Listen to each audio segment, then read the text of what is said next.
They say we've been here for 15 hours right now, but it feels like 3 days.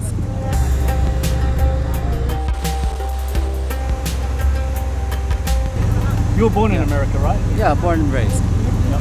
Where were you born in America? I was born in Virginia. It's not every day you meet a guy from Virginia on a boat in the middle of the Red Sea. He's the one of the thousands of refugees who's been streaming out of Yemen into Djibouti. Can you aim it at me? I'm a cameraman from Australia, and I mostly shoot in war zones. This is the story of how we came to meet. For me, it started a few days before in Djibouti. The only way for a journalist to get into Yemen that day was by boat. Hi, my name is Jake. So I negotiated my way on board a cargo ship that transports cattle.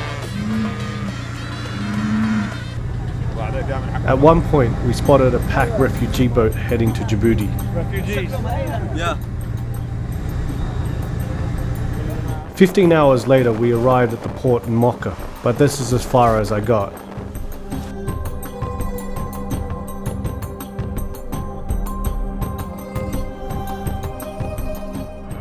I had a Houthi guard that watched over me, a very friendly guy who, like many Yemenis, loves chewing khat. The leaves contain a stimulant that gives you a nice high. How many pieces would you eat for one day? I think 26 pieces, like this. Excellent. We'll have some khat to end my days. So with khat in hand, the Houthis put me back on a boat to Djibouti.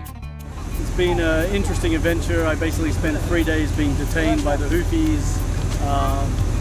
I didn't have the necessary paperwork. I don't know exactly what paperwork I need.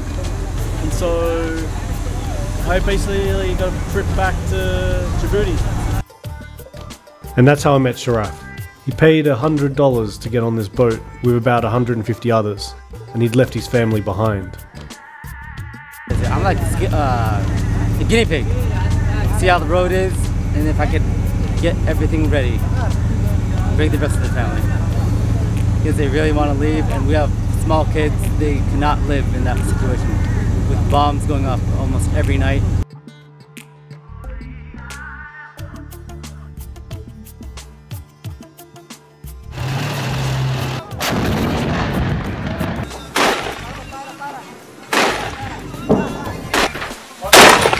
This is footage that Sharaf gave me from Sana'a. It was shared by his friends on Facebook. Allahu Akbar! The force of the explosion shook Sharaf's house more than a mile away. Electricity would come on for 1 hour about every 3 or 4 days. The gas lines were long, huge. You had to wait around 3 weeks to get 1 tank of gas. It is pretty much good for 1 month of cooking. It's pretty much rock bottom right now. So what are you planning when you get to Djibouti? Get out. Get out? You think you'll be able to get out straight away? Depends on the closest flight. I really don't know when that is. That boat ride was pure torture. I honestly wished that it would be the other way around, that I would be stuck there and my family would be here. After we got off the boat in Djibouti, we had lost touch for a while, but reconnected on Facebook. Sharaf said it took him 2 days to get a flight. He flew to Ethiopia, then to Dublin, from Dublin to DC, and then to Columbus, Ohio, where he caught a taxi to Cincinnati. A total of 9 days of travel from Sana'a. I'm getting everything settled down, looking for a job, get a car, pretty much start living all over again, and hopefully get the rest of the family out of Yemen. I am concerned about my family's safety every second of every day. Sharaf is helping to fix up a friend's place in exchange for staying there. Until I get my own job, I'll move out, hopefully. He has no illusions about the tough road ahead, especially as a refugee from Yemen. On my way here, I had to be scanned 3 times by security, and I do have a hard time because most of Al-Qaeda operatives are from Yemen. Those are terrorists. I am not a terrorist. Several weeks after Sharaf and I first met on that boat, journalists are now getting into Yemen more and more easily. And Sharaf says that the situation there has gotten so much worse.